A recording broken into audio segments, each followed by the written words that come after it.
राहुल गांधी क्या है, आप लोगों ने ट्रेंडिंग में लिया राहुल गांधी, अभी सबसे टॉप चल रहा है, best comedy of the year का अवार्ड दिया जा रहा है उसको। कपिल शर्मा का झगड़ा हो गया राहुल गांधी से 2 दिन पहले, कह रहा मेरी टीआरपी आप डाउन कर रहे हो। लोग कहते हैं कॉमेडी वीडियो, तो राहुल गांधी कहता है देखिए, कह रहे यार हमने तो कॉमेडी देखनी थी।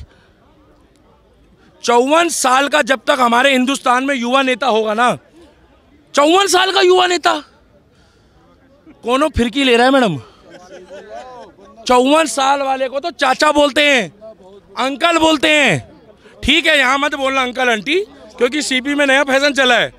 अरे किसी 60 साल वाले को भी आंटी बोलती है तो बोलते हैं 60 साल वाले को अगर आंटी भी बोल दो, मैं बता रहा हूँ बहन जी, बुरा मत मानना। कह रही what do you about main aunty. अच्छा वो हमारे गांव में नहीं है, वहाँ चच्ची बोलते हैं। हमारे गांव में खुश होते इज्जत देने से। और राहुल गांधी को अंकल बोलना शुरू करो। Hello uncle Rahul Gandhi. Rahul Gandhi madam मेरे से 20 साल बड़ा है, मैं भी 36 का हूं, मैं गर्व से कह रहा हूं, मगर हूं इंसान मर्द। ये 54 साल का युवा नेता, शादी करा दो, कम से कम युवा तो हटे, अंकल तो बनेगा, है ना भाई साहब। ये कितना स्मार्ट लड़का, इसको बनाओ कांग्रेस पार्टी का उपाध्यक्ष अध्यक्ष। खड़गे को हटाओ, 50-60 वोट तो इसकी सुंदरता में पड़ जाएंगे, इतना सुंदर स्मार्ट लग रहा है। ये है युवा। मगर वो युवा देखो, हाँ गोरा चिट्टा तो है, गोरा चिट्टा तो है, पास से तो मैंने भी देखा है। मैडम स्मार्ट बहुत है, स्मार्ट है, पास से तो मैंने भी देखा है। मगर हमें स्मार्ट नेता नहीं चाहिए, हमें वो नेता चाहिए जो शेर की तरह काम करे, जो हमारा भगवा ध्वज जो राम मंदिर का है और उससे पहले तिरंगा जो चांद पे पहुंचाता है, हम उसको वोट देंगे, ना कि हम इटली वालों को देंगे। आप कह रहे हैं भारत न्याय यात्रा से फर्क नहीं पड़ने वाला, राहुल गांधी को कोई ध्यान नहीं देगा। और इसी के साथ जब दिल्ली आए थे लालू यादव, उन्होंने कहा मोदी सरकार को उखाड़ फेंकेंगे, चाहे फिर वो राम मंदिर का जिक्र करें या मुद्दों को। बहुत बढ़िया आदमी है लालू जी ही बिहार में अब बीजेपी की सरकार बनवाएंगे। थोड़े दिन रुक जाओ, क्योंकि जितना तेजस्वी यादव ने कीचे उछालने थे राम की तरफ, उन्होंने उछाल लिए। कल क्या कह रहे हैं वो कि राम मेरे सपने में आए, उनका बेटा कह रहा है, तेजस्वी यादव का भाई क्या नाम है, कह रहा है राम जी मेरे सपने में आए और कह रहे हैं कि भैया मेरे सपने में आए कि जो नकली लोग हैं वो उनका प्रोग्राम है। ये 22 तारीख का प्रोग्राम नकली लोगों का नहीं है, ये 22 तारीख का प्रोग्राम 140 करोड़ लोगों की आस्था का सवाल है। और हमारी मर्जी है, हमारा पैसा है, शिवलिंग में दूध भी चढ़ाएंगे, गरीबों को सामान भी बांटेंगे, और उसके बाद भगवा झंडा लेके लोग पैदल जा रहे हैं। कोई 1800 किलोमीटर चल रहा है, कोई 700 किलोमीटर चल रहा है। हमने कभी हज यात्रा के लिए नहीं बोला क्या। और अगर हमारे मंदिर को छेड़ने की बात करोगे या हाथ लगाने की बात करोगे तो मैडम क्लियर बता रहे हैं, पायदान को भी हाथ मत लगाना। राम मंदिर के पायदान, मेरी जितनी औकात है 2, 4, 5, 10 पायदान मैं भी दूंगा, जितनी मेरी औकात है। अगर उसका पायदान भी छू दिया ना मैडम राम मंदिर का, जहां लोग ऐसे ऐसे करके पैर रगड़ते हैं, तो भगवान कसम उसका चौकीदार है योगी आदित्यनाथ बरगाधारी। अगर वो हाथ लगा दिया पायदान को, ओए होए मोए मोए, मैडम गाड़ी पलटेगी। अगर राम मंदिर के पायदान को छू दिया तो उसकी सृष्टि बदल जाएगी। अगले दिन उसकी अम्मी कहेगी मना करा था मत छूइयो पायदान को, मना करा था। मकान के बाद 4 बुलडोजर खड़े हैं, क्योंकि चारों तरफ से बुलडोजर चलेंगे, चारों तरफ से। और मस्जिद को भी हाथ मत लगाना, अगर बन रही है मुसलमानों की तो बनने दो, मगर हमारे राम मंदिर की तरफ द्वेष मत दिखाओ, क्योंकि भारत की सबसे बड़ी मस्जिद भी अयोध्या में बन रही है। नहीं यकीन आ रहा, गूगल खोलो चेक कर लो, भारत की नहीं पूरे वर्ल्ड की सबसे बड़ी कुरान वहीं रखी जाएगी।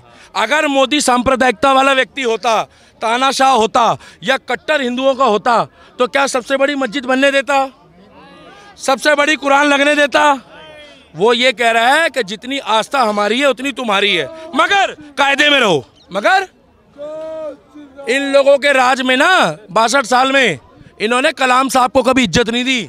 मैं कलाम साहब का फैन हूँ, अगर इन्होंने इज्जत दी होती, इन्होंने 62 साल से सिर्फ मुसलमानों को, मुस्लिम लोगों को यूज करा है वोट के लिए। और वोट निकलने के बाद ये मुसलमानों का काम नहीं करते कांग्रेस पार्टी वाले। मैं चाहता हूँ वो टायर की कंपनी का मालिक बने, मगर पढ़ लिख के, क्योंकि कलाम की सोच वाला व्यक्ति तो मिसाइल बनाएगा। और किंग खान कौन होता है? 6 दिन से चल रहा है किंग खान। किंग खान मेरी नज़रों में, भैया अच्छा लगे तो ताली कर देना, थोड़ा ऐसा ऐसा मार देना राहुल गांधी, मेरी नज़रों में किंग खान है अब्दुल कलाम साहब, मेरी नज़रों में। ये बॉलीवुड वाले जहाँ देखी तवा परात वहीं बिताई सारी रात। जब पिक्चर आती है तो वहाँ वो फिर शाहरुख खान को फ़ोन करा, हाँ हेलो, बोला बोलो बोले सर आपकी पिक्चर आ रही है, वैष्णो देवी चले जाओ, वहाँ लोगों की आस्था है। वो वैष्णो देवी चले गए। अब ये राम मंदिर जाएंगे जब पिक्चर आएगी, मैं आपको लिख के दे रहा हूँ, पिक्चरें आएंगी, ये लोग राम मंदिर जाएंगे और पता क्या कहेंगे, हम राम के सबसे बड़े भक्त हैं। नमस्कार, स्वागत है आपका प्यारा हिंदुस्तान पर। मैं हूं आपके साथ शेरिन।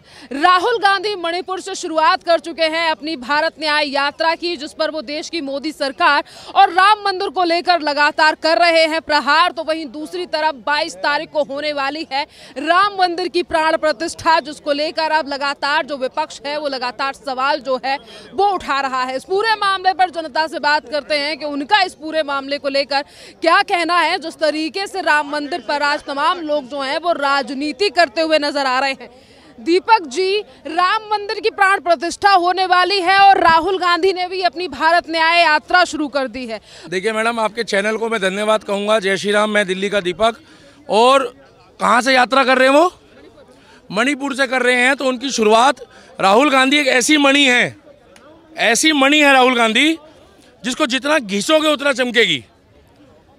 अभी इन्होंने यात्रा करी थी, कोई 3000 किलोमीटर बता रहे हैं, तो 3000 किलोमीटर में 3 राज्य हार गए।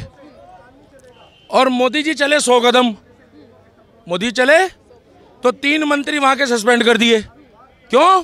क्योंकि उन्होंने बोला हिंदुस्तान को, और कौन कंट्री है वो, इतना बड़ा टुकड़ा, जितना बड़ा हम लोग गजक खाते हैं ना भाई साहब, उतना बड़ा टुकड़ा, मतलब कट्टे के आगे चींटी कह रही है कट्टे को, जिसमें बोरा होता है, कि मैं तेरे को गिरा दूंगी। हिंदुस्तान का 140 करोड़ लोगों की अगर बेइज्जती करोगे तो सुननी तो पड़ेगी। क्यों तुम हमारी बेइज्जती कर रहे हो मालदीव वालों? अभी वहाँ जाना बंद कर दिया लोगों ने, तो राहुल गांधी भी उधर दुखड़ा सुना रहे हैं। कल खड़गे जी क्या कह रहे हैं मालूम है आपको? राहुल गांधी जी बाद में आएंगे, कह रहे हैं कि वो समुंदर की लहरों में घूम रहे हैं, इवनिंग वॉक करने गए हैं।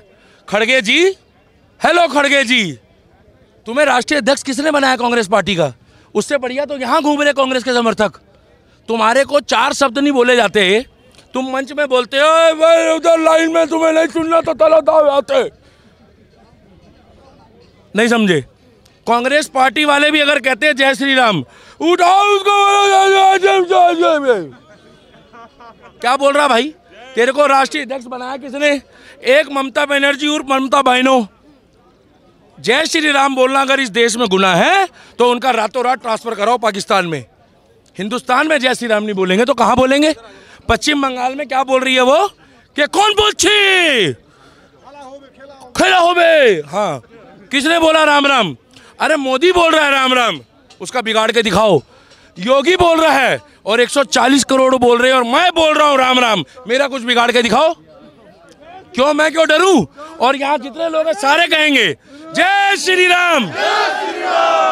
अरे ममता बनर्जी, ममता दीदी, खूब बालो हसी, खूब खेला हो वो। 2024 में 28 चिरकुट पार्टी, एक बंदा कह रहा था यही खड़ा हुआ अभी, क्या कह रहा है कि 28 दल आएंगे। मैंने कहा ऐसा दलदल आएगा ना, उस पर भी कीचड़ खुलेगा, उस पर भी कमल खिलेगा, कीचड़ में कमल खिलेगा। भैया मेरी नहीं, प्रभु श्री राम की जय बोलो, ये लोग बुरा मान जाएंगे। और योगी आदित्यनाथ जैसे लोगों की जय बोलो, जो लोग काम करने आए हैं,